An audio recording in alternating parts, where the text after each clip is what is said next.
Olá, meus irmãos, olá, minhas irmãs. A graça e a paz de Cristo Jesus possa ser sobre a sua vida, que a graça e a paz de Cristo Jesus possa ser sobre a sua família. Estamos começando mais uma Escola Bíblica da Família e é uma grande bênção estar com vocês. Apresentado pela família Barueri. Meu nome é Adalberto Campos, sou um dos pastores da família Barueri e é muito especial para nós poder estar em tua companhia, poder juntos aqui manifestarmos a palavra do Senhor e assim glorificarmos o nome santo e bendito do nosso Senhor e Salvador Jesus Cristo. Que a palavra do Senhor encontre lugar no teu coração, meu irmão.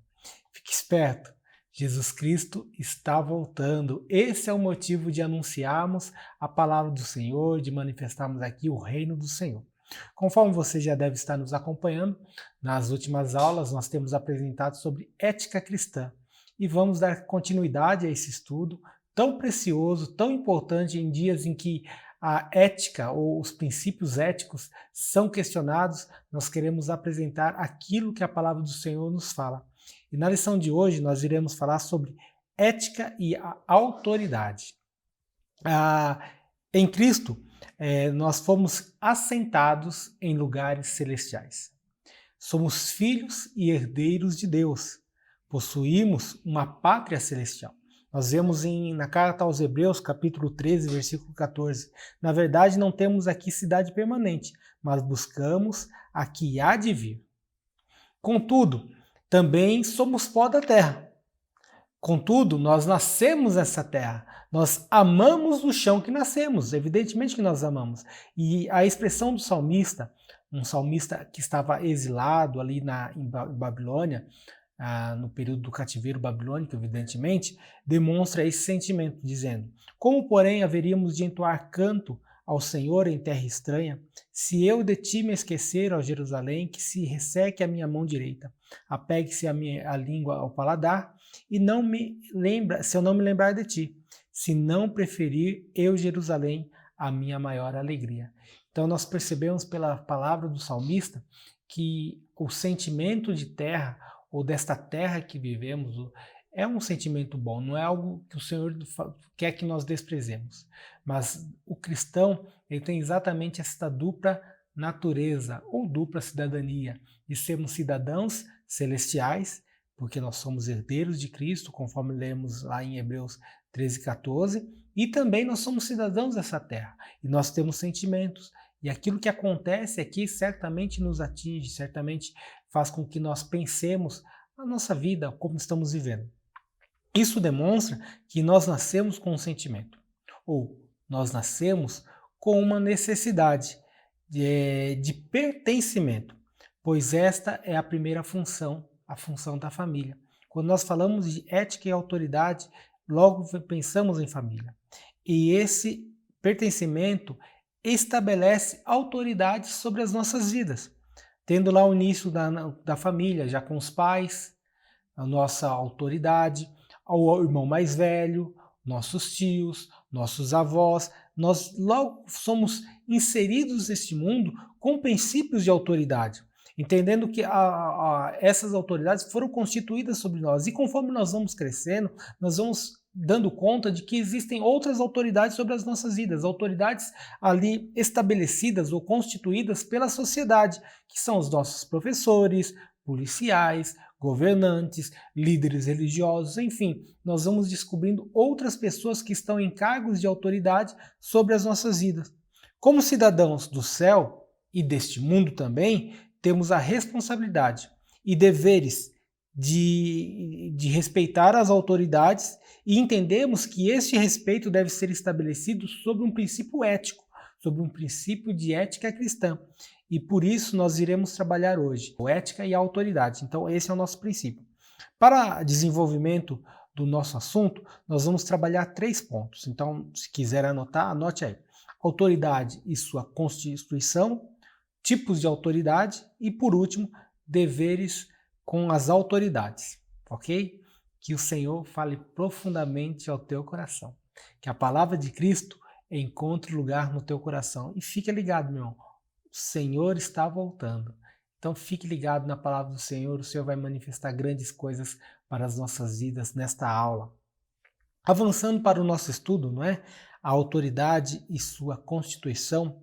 A palavra autoridade, ela no grego, né, a autoridade no grego é exousia, que denota o verbo existir.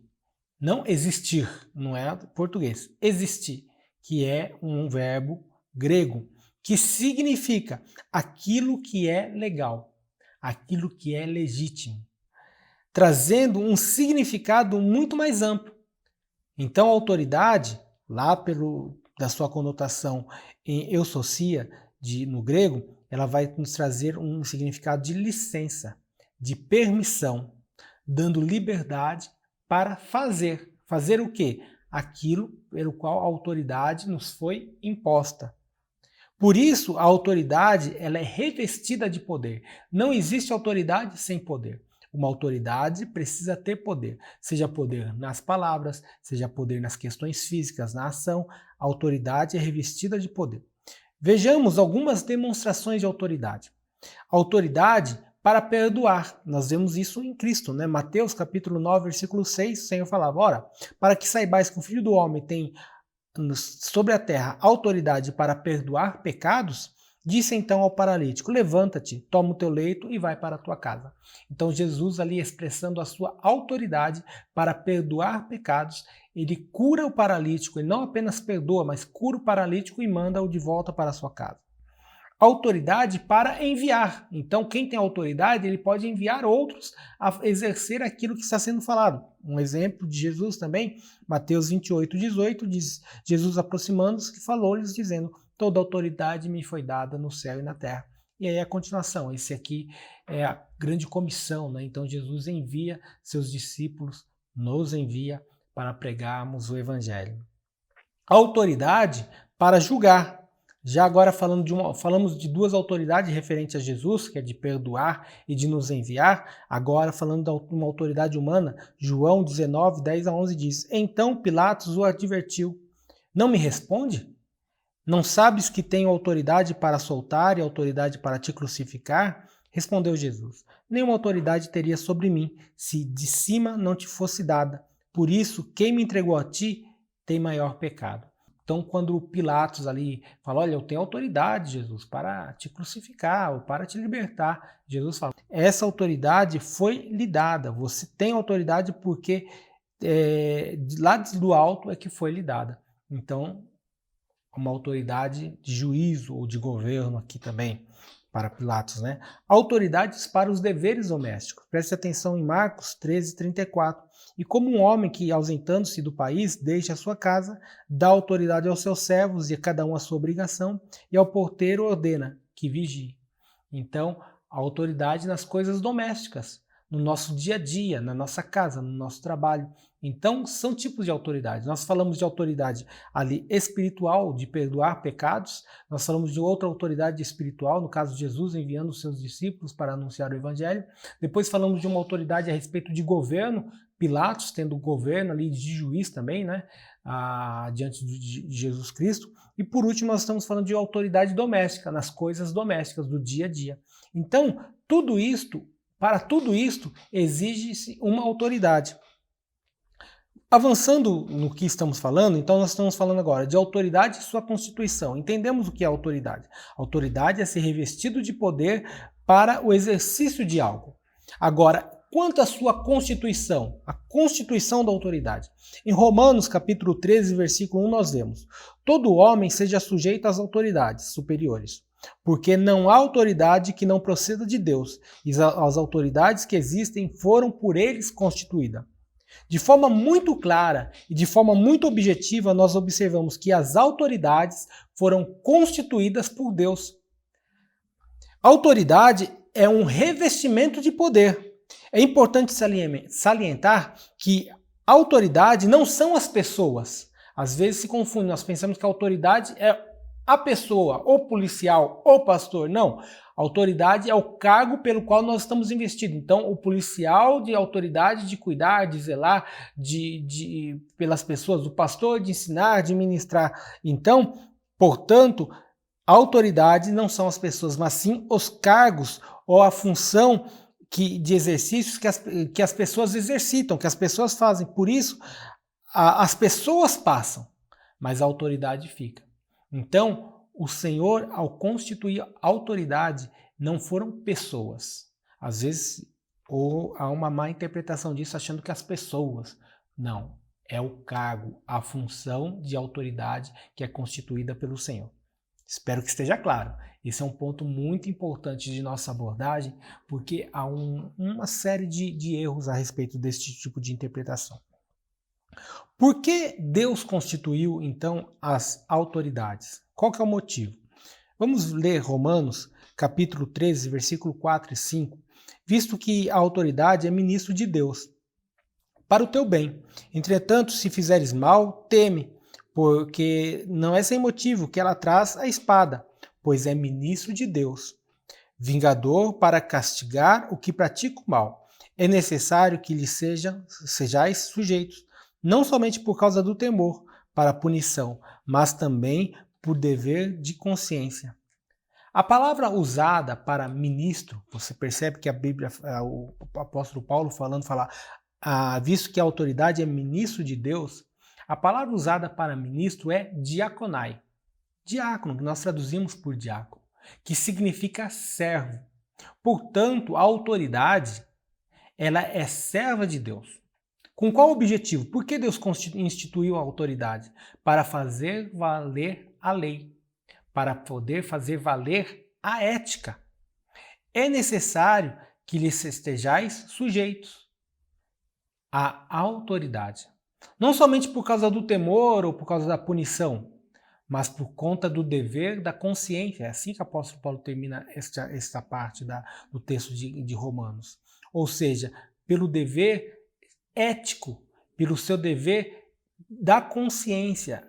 Lembra-se que o significado da lei, lembra que nós falamos na semana passada?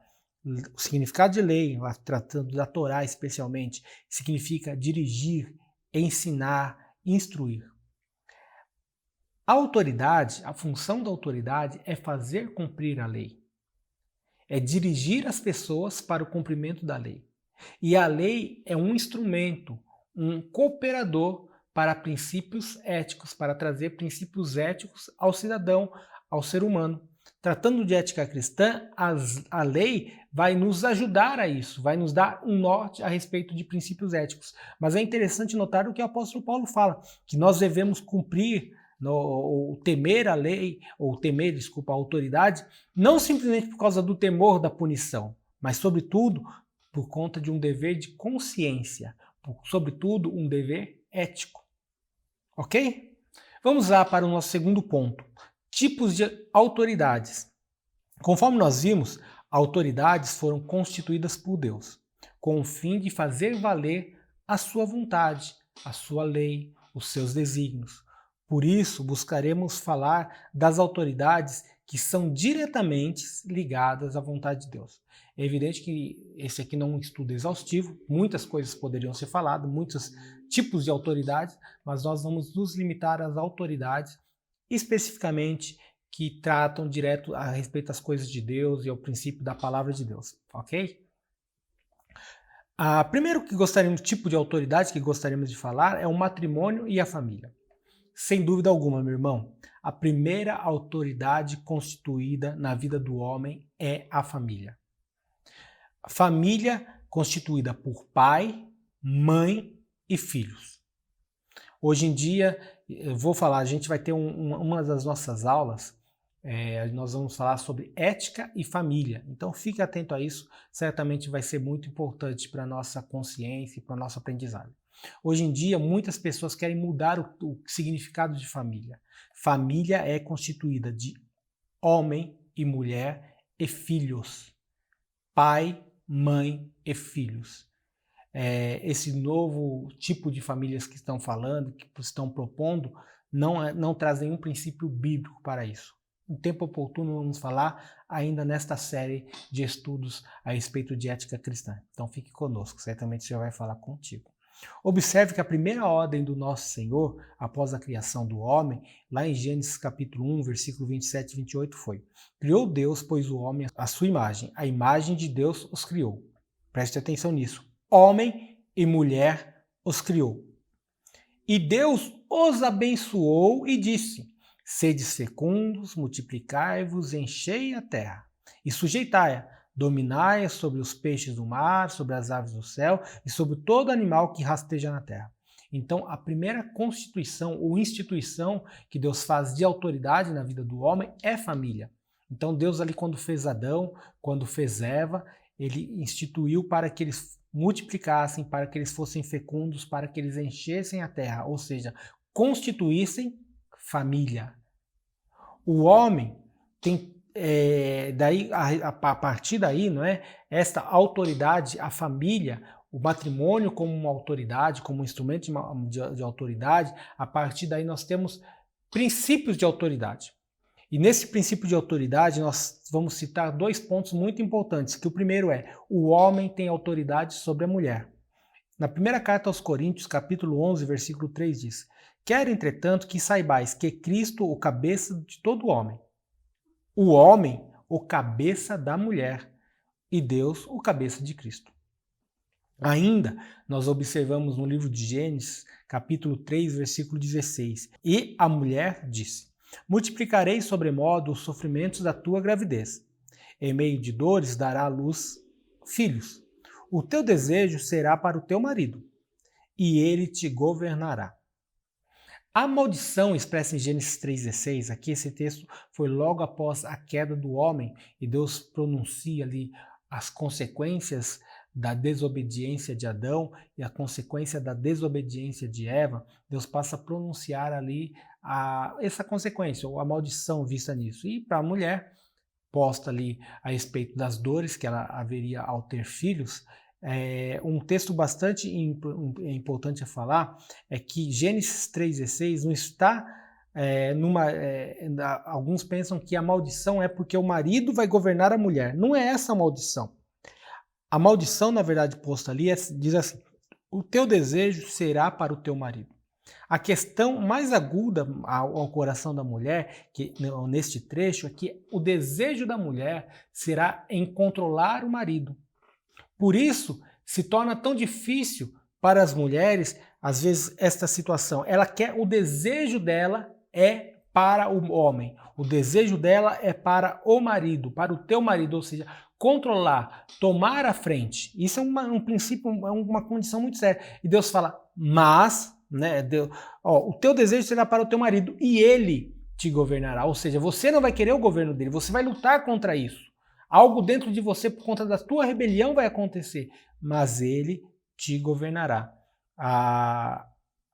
Esse trecho, ele mostra o desejo da mulher em controlar o marido, causando uma espécie de, vamos dizer, de conformismo, de dureza, porquanto o marido governará a mulher. A maldição não é no governo do marido, mais uma vez. A maldição está no inconformismo que haveria no coração de Eva e, consequentemente, de todas as demais mulheres. Os pais têm autoridade sobre os filhos. 1 Timóteo 3, 4 e 12, veja lá. Que governe bem a própria casa, criando os filhos sob disciplina e com muito respeito. Então, os pais devem governar os seus filhos. O diácono seja marido de uma só mulher e governe bem os seus filhos e a própria casa. Então, estamos falando de autoridade dentro do matrimônio, dentro da família. Então, o marido governa a mulher e os pais governam os filhos. Este é o princípio de autoridade, é o nosso primeiro princípio de autoridade. Segundo tipo de autoridade que gostaríamos de tratar aqui com vocês, de forma muito breve, evidentemente, o governo civil, ou civil, né? Os governos seculares são chamados de exocial, mesmo termo exocia, que nós já falamos lá no início, e são descritos como servos de Deus para punir os malfeitores e encorajar os cidadãos a serem obedientes à lei. Romanos, capítulo 13, versículo 1 diz assim: todo homem seja sujeito às autoridades superiores, porque não há autoridade que não proceda de Deus, e as autoridades que existem foram por ele instituídas. Então Deus instituiu as autoridades, Deus instituiu os governantes. Então essas autoridades, eu gostaria de subdividi-las, né? Há diversos órgãos na sociedade para a autoridade.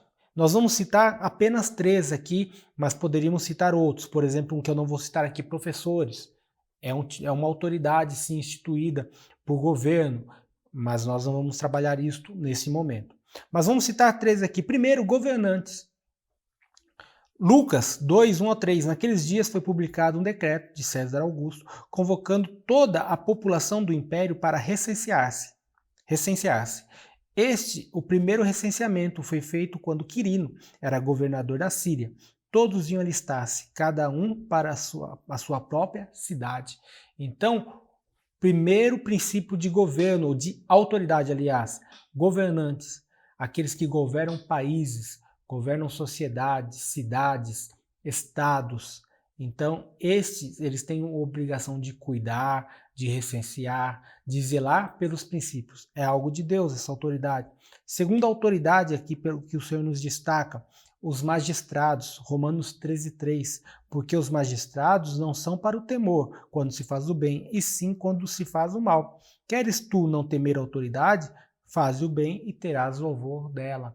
Portanto, os magistrados, os juízes, é uma instituição divina.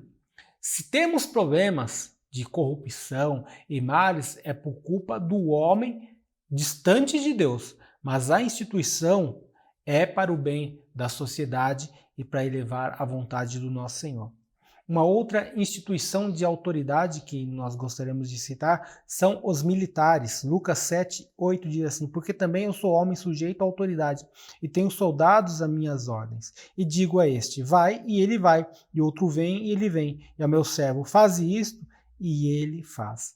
Perceba que tanto falando de militares como governantes, são homens que estavam falando com Jesus. Jesus, se fosse contra os governantes, fala, não, você não é governador, coisa não. Pelo contrário, Jesus fala, não, realmente, você tem essa autoridade, porque do alto te foi revestido disso. Quando o militar, quando o centurião fala a Jesus, olha, Jesus, não precisa ir na minha casa, porque eu entendo esse negócio de autoridade, eu também sou uma autoridade, eu falo para os meus soldados, eles cumprem aquilo que eu falo. Jesus não interrompe eles, Jesus sabe que ele realmente é um homem revestido de autoridade. Então, nós temos a autoridade da família, debaixo do matrimônio, marido e pais, marido sobre a mulher e os pais sobre os filhos, e temos as autoridades de governo civis, que vão desde os reis e presidentes e ministros até policiais, até militares, magistrados, professores e tantos outros que nós poderíamos citar. Não faremos isso por questão de tempo. Um terceiro governo que gostaríamos de citar é o governo religioso. Entende-se que o governo religioso, ou também podemos dizer governo eclesiástico, é formado pelos pastores e pela sua liderança. Observe na primeira carta aos Coríntios 12:28. A uns estabeleceu Deus na igreja, primeiramente apóstolos, em segundo lugar profetas, em terceiro lugar mestres, depois operadores de milagres, depois dons de curar, socorros, governos, variedade de línguas. Ainda em 1 Tessalonicenses 5:12, agora vos rogamos, irmãos, que acateis com apreço os que trabalham entre vós e os que presidem no Senhor e vos admoestais. Portanto, o Senhor instituiu também uma autoridade eclesiástica, um governo religioso para dar direção ao seu povo, para os seus princípios, para dar direção ao seu povo, ao seu propósito. Instituindo no começo pela família, instituindo o governo secular ou governo civil, instituindo um governo religioso ou um governo eclesiástico. Esses 3 governos instituídos, autoridades do Senhor, autoridade da família, autoridade dos governos civis e autoridade dos governos religiosos ou eclesiásticos, segundo a orientação da fé cristã, que é evidentemente que nós estamos trabalhando. Ok? Vamos para o nosso terceiro momento, deveres com as autoridades. O Senhor constituiu as autoridades sobre as nossas vidas, por isso devemos estar sujeitos a elas. Nós vemos na primeira carta do apóstolo São Pedro, 2:13-17, sujeitai-vos a toda instituição humana por causa do Senhor, quer seja o rei como soberano, quer as autoridades como enviadas por ele, tanto para castigo dos malfeitores como para o louvor dos que praticam o bem. Porque assim é a vontade de Deus, que pela prática do bem façais emudecer a ignorância dos insensatos, como livres que sois, não usando todavia a liberdade para pretexto da malícia, mas vivendo como servos de Deus. Tratai todos com honra, temei a Deus, honrai o rei. Então, a ordem ali do nosso Senhor é que nós nos sujeitemos às instituições humanas, à soberania do nosso Senhor e Salvador Jesus Cristo. É um propósito do Senhor nas instituições dessas autoridades. O termo sujeitar no grego é uponeo, que primeiramente é um termo militar. É um termo que significa estar debaixo de. É um termo que significa enfileirar, que traz a responsabilidade de obedecer, estar sujeito, cuidar de. Sobre isso, sobre esses tipos de autoridades constituídas, nós entendemos por nossos deveres. Então, portanto, como nós falamos de três autoridades, a autoridade da família no matrimônio, a autoridade civil e a autoridade religiosa ou eclesiástica, vamos entender um pouco nossos deveres diante de tudo isso. Primeiro, o matrimônio em família. As mulheres devem obedecer aos seus maridos. Efésios 5:22. As mulheres sejam submissas aos seus próprios maridos como ao Senhor. É uma ordem para todas as mulheres serem submissas aos maridos, estarem debaixo dos seus maridos. Tem dúvidas sobre isso? Aguarde, nós vamos falar sobre ética e família, certamente vai contemplar o teu coração. Segundo, os filhos devem ser obedientes aos pais, Efésios 6:1-3. Filhos, obedeceis aos vossos pais no Senhor, pois isso é justo. Honra o teu pai e a tua mãe, porque este é o primeiro mandamento com promessa, para que vá bem e sejas de longa vida sobre a terra. Ordem do Senhor também, filho, honre o pai. Filhos, obedeçam os vossos pais. É uma direção, é uma obrigação que nós temos, é um dever que nós temos. A respeito do governo civil, sujeição, pagamento de tributos, impostos, honra, respeito. Nós vemos a carta aos Romanos 13, 5-7 assim: é necessário que lhe estejais sujeitos, não somente por causa do temor da punição, mas também por dever de consciência. Já lemos esse texto, né? Então, primeira obrigação junto aos deveres civis, sujeição. Por esse motivo também, pagais tributos, olha lá, porque são ministros de Deus, atendendo constantemente a este serviço. Continua. Pagai a todos o que é devido. A quem tributo, tributo. A quem imposto, imposto. Então, irmãos, é nosso dever pagar imposto. Sonegar imposto é um pecado ético. É um pecado não só contravenção da lei, que é uma contravenção também, mas nós devemos pagar imposto. Se é injusto os impostos que pagamos, se são pesados os impostos que nós pagamos, nós temos todo o dever de nos levantar, de falar, e para isso nós devemos votar e cumprir nossos deveres cívicos, mas devemos pagar impostos. Não sonegue impostos. Isso é pecado. Isto depõe contra o princípio de Deus na tua vida. Pagai a todos o que é devido, a quem tributo, tributo, a quem imposto, imposto, a quem respeito, respeito, a quem honra, honra.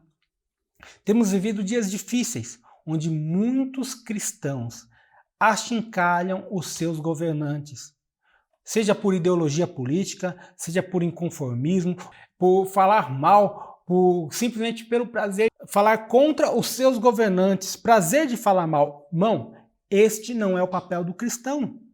O apóstolo Paulo nos orienta a orarmos pelos nossos governantes. 1 Timóteo 2, 1 e 2, assim: antes de tudo, pois exorto, que se use a prática de súplicas, orações, intercessões, ações de graças, em favor de todos os homens, em favor dos reis e de todos que se acham investidos de autoridade, para que vivam vida tranquila e mansa, com toda a piedade e respeito. Eu lhe pergunto, como é possível orar por alguém que eu não respeito? Respeite os seus governantes. Não importa que seja o presidente da República, não importa que seja o governador do estado de São Paulo, e estou falando do presidente da República e do governador do estado porque eles são antagônicos, estão brigando. Não importa partido, nós devemos respeitar. Não fale palavras de xingar, falar mal do presidente, do governador, do prefeito, ou seja lá de quem for. Muitas vezes nós nos sentimos inconformados, na maior parte das vezes isso é verdade, mas o Senhor orienta a igreja dele, respeite as autoridades. Se você não respeita a autoridade sobre a sua vida, seja desde os seus pais até os seus governantes cívicos e até os religiosos, os eclesiásticos, você está em pecado. Respeite, honre, ainda que você não concorde, ore por eles. Essa é a nossa obrigação. Então, meu irmão, vemos tempos difíceis em que a igreja está tão politizada, mas tão longe da fé cristã. Cuidado, prestemos atenção. Imagino e espero que você tenha muitas dúvidas sobre isso. Então, fique atento. Nós vamos falar sobre a ética e Estado, nós vamos falar sobre pena de morte, nós vamos falar sobre ética e política, nós vamos falar sobre ética e as ideologias. Então, fique ligado. Eu tenho certeza que Deus vai falar conosco. Essa é a nossa oração e peço a sua oração pela minha vida também, para que o Senhor nos dê palavra de autoridade e sabedoria a ministrar essas coisas. Ok? Deus te abençoe. Por último, dos nossos deveres junto ao governo religioso ou ao governo eclesiástico, devemos considerar alguns de nossos deveres para com os ministros postos sobre as nossas vidas. Então, vamos citar alguns deveres eclesiásticos, ou que temos junto ao nosso governo, ou aos nossos ministros, ou aos nossos líderes. Vamos lá, considerá-los como ministros de Cristo.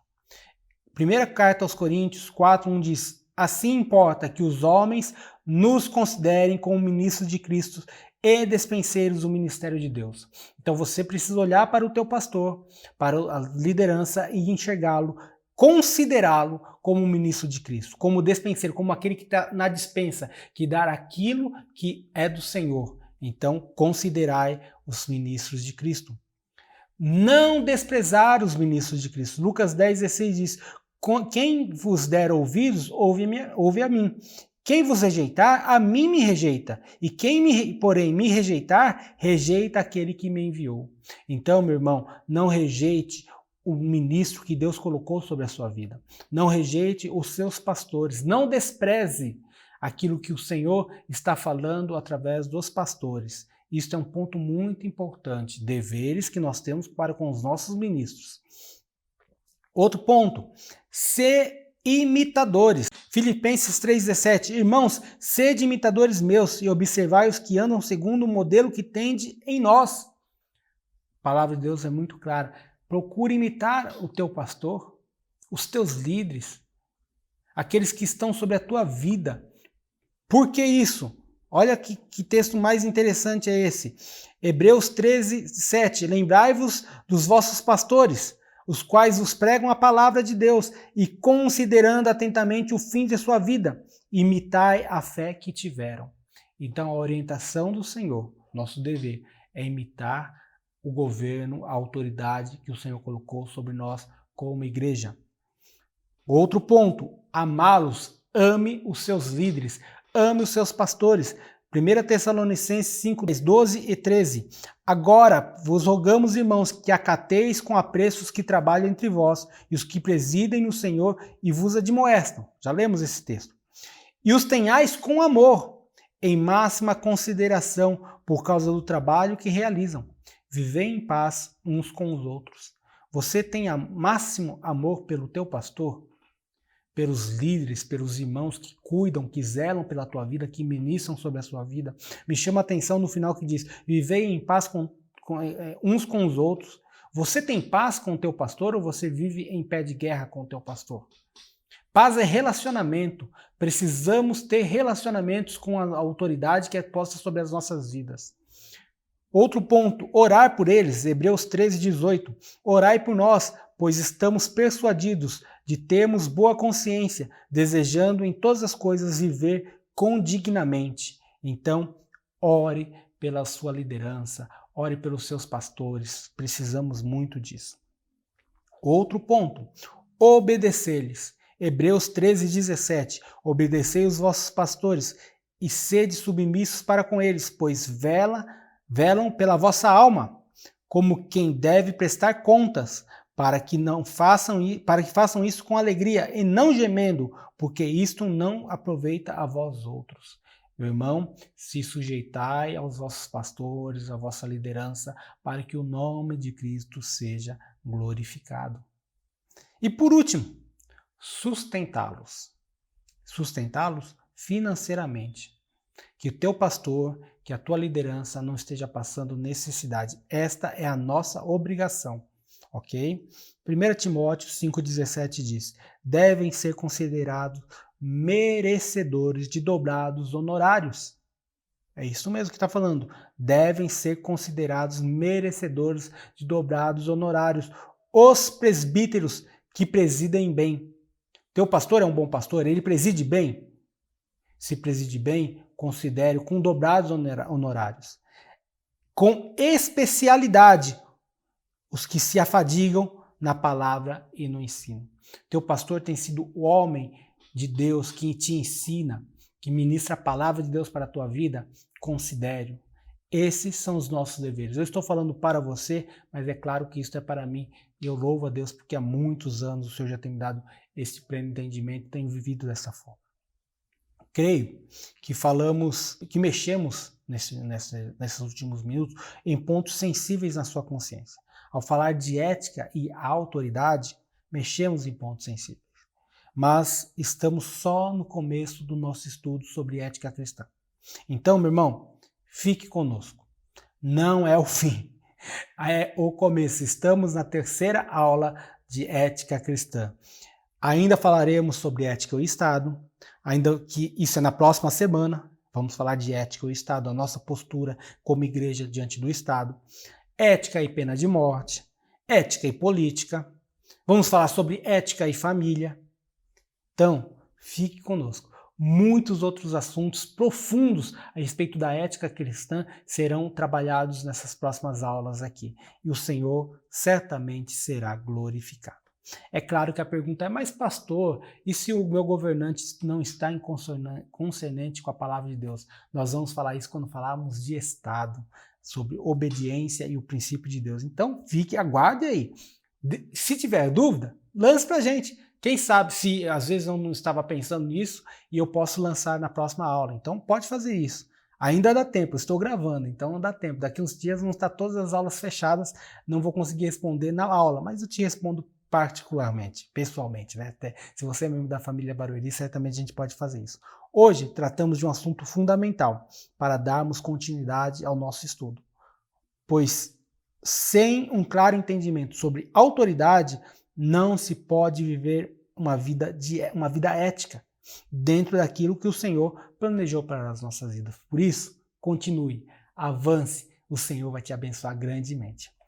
Gostou desse estudo? Foi bom para a tua vida? O Senhor falou com você? Já curta ele agora. Você já nos acompanha? Já curta ele. Compartilhe com os irmãos para que possamos abençoar muitas outras vidas. Se você ainda não é inscrito no canal da Família Barueri, se inscreva no canal da Família Barueri.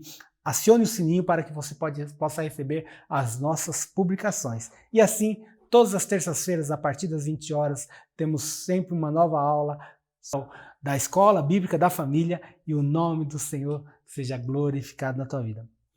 Deus te abençoe. Se o Senhor permitir, até a próxima transmissão e o Senhor seja glorificado na tua vida. E não esqueça que a palavra do Senhor encontre lugar no teu coração. Fique esperto, Jesus está voltando. Deus abençoe, até a próxima semana, se o Senhor assim permitir, tenha uma excelente semana.